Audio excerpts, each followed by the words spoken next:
গল্পের শুরুতেই দেখা যাবে সার্থকী বলছে, আমি এ বাড়িতে থাকবো না, অদিতির বিয়েতে আমি থাকতে পারবো না, ওই রাঙা যদি আসে। রাঙা এলে এখানে মারপিট হবেই, আর আমি আমার বউ বাচ্চা নিয়ে কোনো রিস্ক নিতে চাই না, তাই চলে যাব এখান থেকে। বিয়ে শেষ হলে তারপর চলে আসবো। একথা বলাতেই দেখা যাবে বৃন্দা বলছে, শোনো মেজো ঠাকুরপো, আমি বলি, রাঙা তো এবারে ছোট বউ, আর আমরা দুই বউ ওই বাড়িতে থাকবো, আর রাঙা থাকবে না, এটা কি হয়? তাই আমি বলি কি, এই কথা বলাতে সার্থকী রেগে যায়। রেগে গিয়ে বৃন্দাকে বলছে, এই শোনো, তুমি একদম কথা বলবে না বলে দিলাম, তোমাকে আমি বৌদি হিসেবে মানি না, তাই তুমি আমাদের মধ্যে কোনো কথা বলবে না। কি একটা অবস্থা, বাড়ির ছোট বউ আর বড় বউ নাকি কাজের মেয়ে। কথা বলাতেই সভ্য রেগে যায়। রেগে গিয়ে সার্থকীকে বলছে, সার্থকী তুই কি বলছিস, ও তোর বৌদি হয়? সার্থকী বলছে, না, আমি এই মহিলাকে কিছুতেই বৌদি মানি না আমি। আর আমি সবাইকে বলে দিচ্ছি, আমি কিন্তু এখানে থাকবো না, আমি চলে যাব ময়নাকে আর বুমকে নিয়ে। এই কথা বলাতে আবারও বৃন্দা বলছে, শোনো মেজো ঠাকুরপো, তুমি মানো কি নাই মানো, তোমার দাদা তো আমাকে বিয়ে করেছে, তাই আমি এ বাড়ির বড় বউ। আর আমি একটা কথা বলতে চাই, রাঙাকে তোমরা নিয়ে এসো, রাঙা এই বাড়িতে এলে ভালোই হবে। এ কথা শুনে অঙ্কুর বলছে, রাঙা এই বাড়ি থেকে চলে গেছে, এই কারণে একলব্যর মনটা ভালো না, আর রাঙা এলে একলব্য কি রিয়াক্ট করবে সেটাই ভাবছি। তখনই একলব্য সেখানে আসে। একলব্য এসে বলছে, না, আমি কোনো রিয়াক্ট করব না, কারণ আমি এই সব কিছু বাদ দিয়ে দিয়েছি, বিয়ের প্ল্যানিং ক্যান্সেল করে দিয়েছি।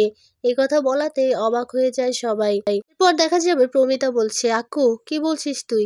একলব্য বলছে, হ্যাঁ মা, আমি সব প্ল্যান ক্যান্সেল করে দিয়েছি। দেখো, রাঙা তো চাইছে না এই বিয়েটা করতে, সে কারণে আমি সবকিছু ক্যান্সেল করে দিয়েছি। তাই আমি কোনো নাটকও করতে চাই না, নতুন করে আর কিছুই করতে চাই না, বিয়েটা কোনো ছেলে খেলা না, তাই আমি ছেলে খেলা করতে চাই না। ওইদিকে দেখা যাবে রাঙা দাঁড়িয়ে আছে, কাজ করছে, আর এরপরই দেখা যাবে বাহিরে অনেক চিৎকার চেঁচামেচি হয়, আর গ্রামের লোকজনগুলো ভিতরে ঢুকে আসে। ঝুমুরের বাবা মাও ছিল সেখানে। ঝুমুরের বাবার হাতে তীর ধনুক, এটা দেখে অবাক হয়ে যায় সবাই। রাঙা তো অবাক হয়ে তাকিয়ে আছে গ্রামের লোকজনের দিকে আর ঝুমুরের বাবা মায়ের দিকে।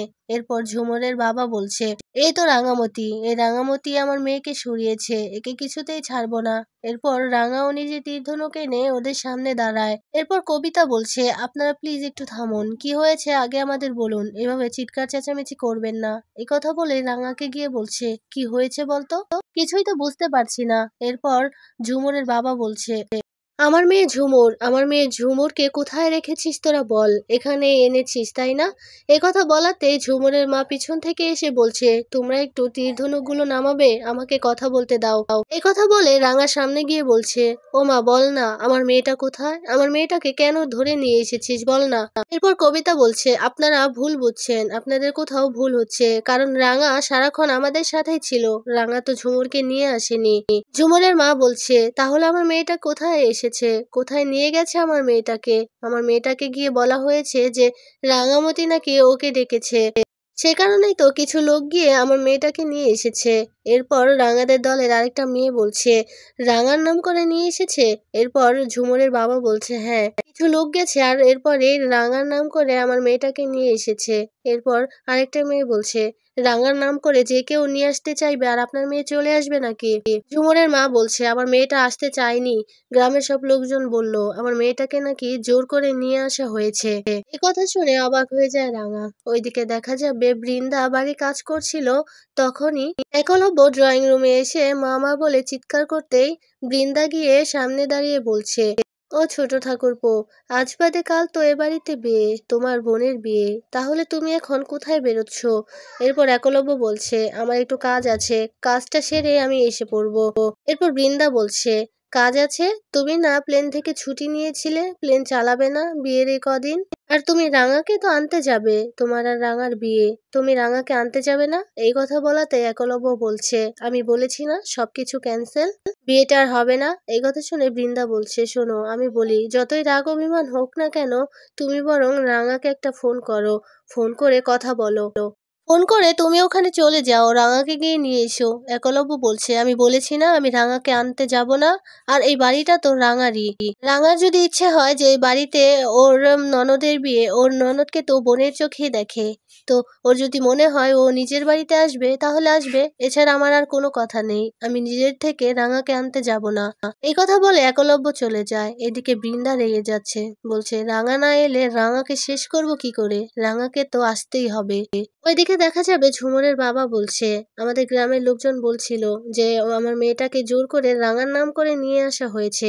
আমরা তো জঙ্গলে কাঠ আনতে গিয়েছিলাম। এরপর রাঙা বলছে, শোন, আমি তোদের মেয়েটাকে আনিনি, আমি তো তোদের মেয়ের ভালো চাই। এই জন্যই তো আমি ওকে পড়াশোনাটা করতে বলেছিলাম, যাতে তোদের মুখ উজ্জ্বল হয়, তোরা সমাজে দাঁড়াতে পারবি, তোদের পাশে দাঁড়াবে তোদের মেয়ে পড়ালেখাটা করে, এটাই আমি চেয়েছি। এছাড়া তোদের মেয়ের ক্ষতি করার কোনো ইচ্ছা আমার নেই। তোদের মেয়ের ক্ষতি করে আমি কি করব বল? শোন, আমি বলছি তোদের মেয়েকে আমি আনিনি, হয়তো বা এর পেছনে অনেক বড় একটা কারণ লুকিয়ে আছে। এরপর কবিতা বলছে, শুনুন, আপনাদের বলছি রাঙা কিচ্ছু করেনি, এসব কিছু রাঙা কিছুই জানে না। রাঙা সবসময় আমাদের সাথেই ছিল, তাই বলছি আপনারা একটু শান্ত হন, আপনাদের মেয়ের কিচ্ছু হবে না। এই কথা বলেই কবিতা কন্ট্রোল রুমকে সবটা জানিয়ে দেয়। রাঙা বলছে, তোদের আমি কথা দিলাম, রাত্রের মধ্যে তোদের মেয়েকে আমি এনে দেব, এবার তোরা বাড়িতে যা। রাঙার কথা শুনে সেই গ্রামবাসীরা সেখান থেকে চলে যায়। এইদিকে সবাই পূবে জঙ্গলে যাওয়ার জন্য তৈরি হচ্ছে। এরপর রাঙার কাছে এসে একটা মেয়ে বলছে, রাঙা তুইও চল। এরপর রাঙা বলছে, না রে, তোরা যা, আমি এখানেই থাকছি। ওইদিকে দেখা যাবে কবিতা বড় অফিসারকে ফোন করেছে। অফিসারকে ফোন করে জানালে অফিসার অবাক হয়ে যায় আর চমকেও যায়, বলছে ওই মেয়েটাকে কে নিয়ে গেছে? এরপর কবিতা বলছে, সেটা আমি জানি না, তবে স্যার আমি আপনাকে বলছি এসব কিছুর পেছনে রাঙার কোনো হাত নেই, কারণ রাঙা সবসময় আমাদের কাছেই ছিল, ও কিচ্ছু করেনি। তাই আমি বলছি এটা অন্য কারোর কাজ। আর এরপরই দেখা যাবে সে অফিসার বলছে, এটা কার কাজ হতে পারে, রাঙাকে কিছু বলতে পারবে?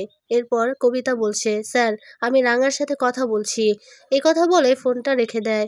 ওইদিকে দেখা যাবে ঝুমুরকে হাত পা মুখ বেঁধে বসিয়ে রেখেছে। এরপরই দুজন ছেলে ঝুমুরের চোখে মুখের বাঁধন খুলে দেয়। ঝুমুর এদেরকে দেখে তো কাউকে চিনতে পারছে না। এরপর ঝুমুর বলছে, আমাকে ছেড়ে দে, তোরা কারা, তোরা আমাকে কেন আটকে রেখেছিস? এরপর লোক দুটো বলছে, তোমাকে কি আর সাধে আটকে রেখেছি?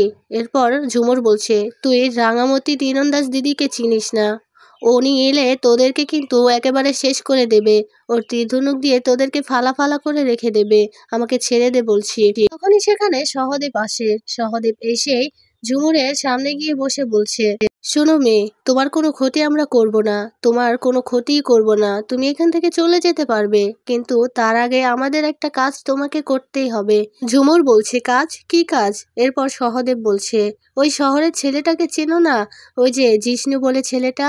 এরপর ঝুমুর বলছে, হ্যাঁ ওই জিষ্ণু, ওই জিষ্ণু তো একটা খারাপ লোক। এরপর সহদেব বলছে, না না, খারাপ লোক না, ওই ছেলেটাকে তুমি তো সুপারিশ করে জেলে ঢুকিয়েছ না, ওকেই তোমাকে বের করতে হবে। এই কথা বলাতে ঝুমুর বলছে, না আমি কিছুতেই বের করব না ওকে।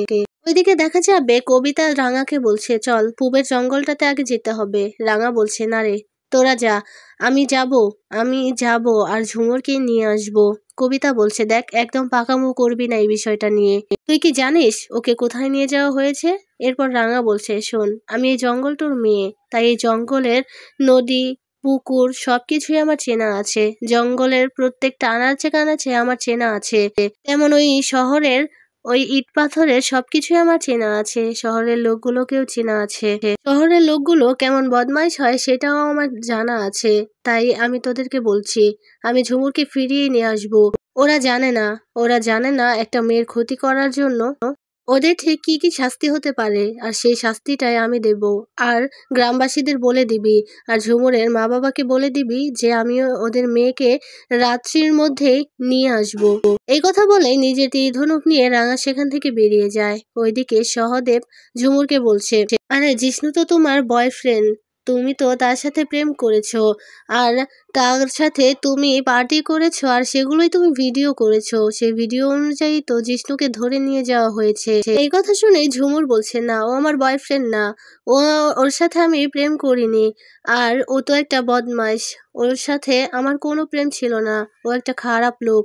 এরপর সহদেব বলছে, ওর জন্য একটা ভিডিও বানাবে, সেই ভিডিওতে বলে দেবে যে ওর কোনো দোষ নেই, ও তোমার বয়ফ্রেন্ড ছিল আর তোমরা পার্টি করেছিলে, এতটুকুই, আর এখন ব্রেকআপ হয়ে গেছে, তাই ওই জিষ্ণুকে ছাড়িয়ে আনা যাবে, এই ভিডিওটুকুই তুমি বানাবে।